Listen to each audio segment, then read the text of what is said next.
Китайские власти выпустили указ о занижении дополнительных баллов для детей уйгуров и других этнических групп.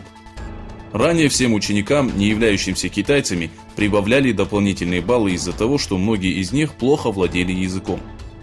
В свою очередь, по указу Министерства образования, оценки детей из смежных браков удвоили.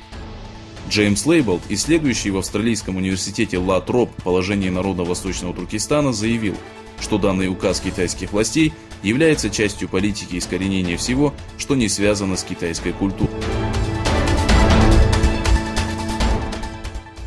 Министр иностранных дел и государственный советник Китая подчеркнул, что необходимо выполнить все условия Иранского ядерного договора.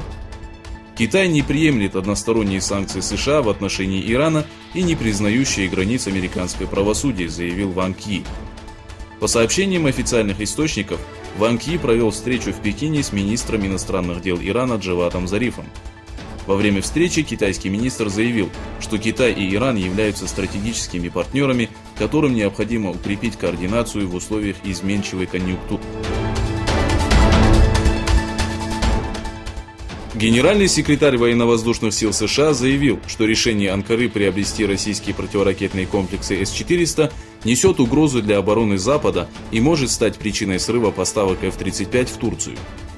По сообщениям информационного агентства АФП, Хезер Вилсон не исключил вероятность отказа Анкары от российских противоракетных комплексов и подчеркнул, что С-400 не интегрированы в систему F-35.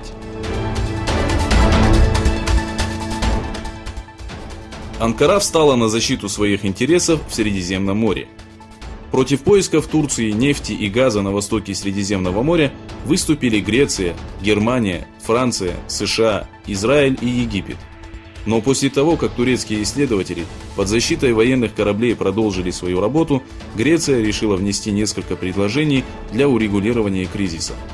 По сообщениям консервативной газеты «Эстия», премьер-министр Греции Алексис Чипрас пообещал Турции долю в нефтяных месторождениях, расположенных на востоке Средиземного моря, взамен на вывод турецких войск. Заместитель секретаря отдела по гуманитарной помощи ООН сделал следующее заявление. Масштабная военная акция в Идлибе является самой тяжелой трагедией 21 века. Несмотря на наши предупреждения, произошло то, чего мы опасались. В течение 3 недель было убито свыше 160 человек, и более 180 тысяч были вынуждены покинуть свои дома.